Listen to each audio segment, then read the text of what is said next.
What if that nagging feeling in the back of your neck was real? What if those hands reaching out from the dark that you believed were there were there? What if the monster in the basement really existed? And what if there was really something under the bed? Would you have the courage to face your fears?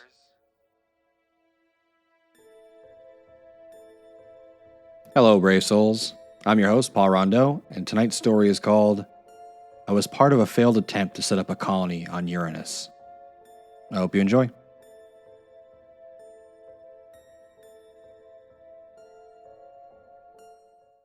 I'll probably get in trouble for sharing this story, but I don't care, as I think people need to know the truth.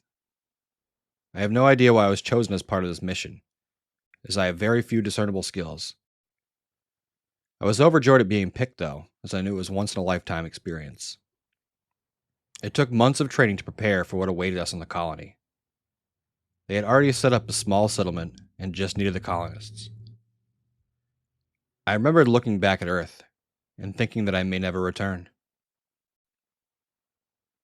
We arrived on April 1st, and I tried to think of something iconic to say when I first set foot on the planet. Unfortunately, I managed to trip over my own 2 feet, and my first words ended up being, "Ah, shit."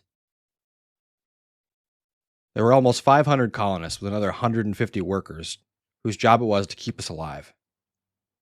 Everything started off perfectly, as we all bonded quickly, and there were very few arguments.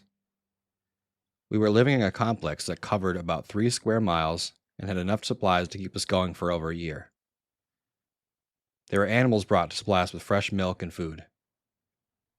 I was awoken one morning by a siren going off, and quickly got dressed to see what was going on. Many of the other colonists were standing around chatting while the workers ran around with panic expressions on their faces. I heard one of the workers mention something about an unusual gas before he disappeared around a corner. We were joking around that maybe someone had farted when we heard screaming in the distance. We all stood there silently trying to decide what to do when the screams were abruptly cut off. Panic began to etch across the others' faces when sounds of gunfire started getting closer. Everyone looked ready to flee when a dozen workers rounded a corner firing behind them. Many of them were covered in blood, and one was being dragged along as both of his legs were missing. I looked around to see most of the other colonists backing away, and then it was like a dam bursting as they all started running. They were colliding with each other, and one child who looked no older than 12 ended up being trampled. No one even bothered to see if they were okay. His skull was badly damaged, and I could see a piece of his brain sticking out. I stood there frozen as the workers began moving towards me. They didn't even seem to notice my presence as they were busy reloading and checking the wounded. Many workers rounded the corner, and I felt my blood turn to ice as I saw their faces. Their skin had gone completely red, as if they had been lying under a sunbed for a week. The only feature that you could make out on their faces were their eyes, which were oozing yellow liquid. They began to move towards us, and I couldn't move as my legs had been turned to jelly. The workers opened fire on them, and I watched one of their heads explode from a bullet.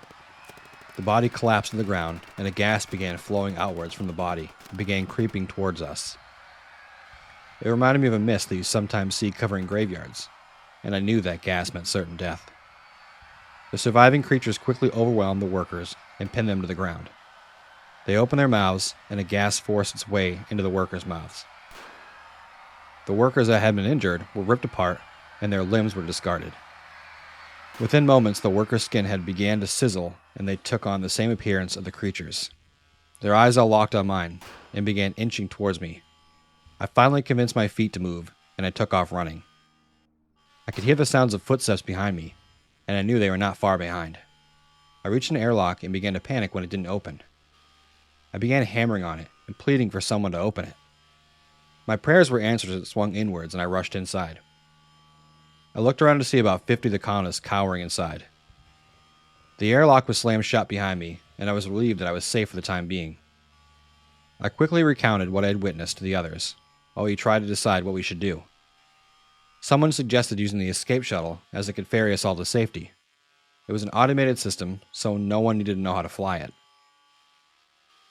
We were still trying to decide what to do when someone noticed a gas seeping under the door. It moved incredibly swiftly and latched onto the closest person to the door. He quickly transformed into one of the creatures, and before we could stop him, he had opened the airlock door. It was like a flood as the creatures poured through the door. They spread out and began to try and herd us into the corners. They attacked anyone that got too close, and soon there were very few of us left. I began to dart through them, and felt an ice-cold hand brushing against my arm. I brushed it off and managed to get out without being stopped. I heard footsteps rushing towards me, and I turned to fight them. I stopped my fist inches from a terrified-looking girl's face. She had a pleading look on her face, and I grabbed her hand and started running. I grabbed some guns that had been discarded by the workers earlier, as it offered some sort of protection. We turned around another corner and saw more of those creatures who were fighting some workers. The workers were destroying the heads of the creatures, but were then having to back away from the gas that came out. We rushed by them, and I heard one of the workers yell something to me, but I couldn't make out what he said. Whatever he was saying turned into a scream, as one of the creatures must have got him. We ran for what felt like days, but it was only a few hours. We found no one else alive, and I feared we were the only ones left. I decided we needed a rest, and found a sheltered area that could easily be defended. The girl I was with hadn't spoken a word since I found her, and I feared she may have been traumatized. She quickly curled up into the fetal position and fell asleep the second we stopped. I intended to stay awake and keep an eye out, but fell into a deep sleep due to exhaustion. I felt a hand over my mouth when I woke, and I could see the girl motioning me to be quiet.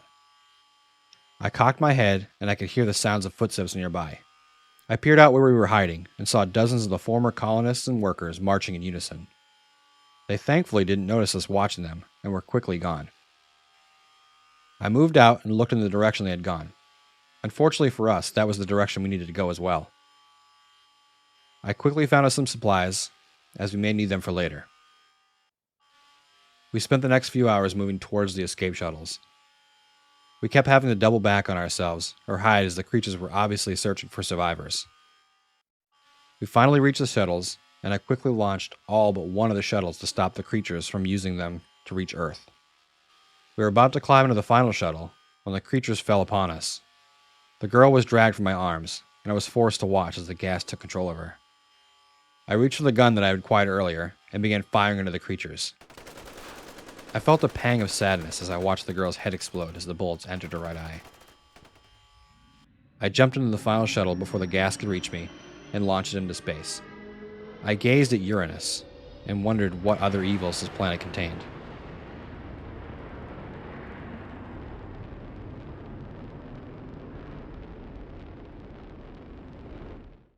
No one believed my story when I returned and assumed that I was somehow responsible for what happened. I know they intend to launch another expedition to get answers.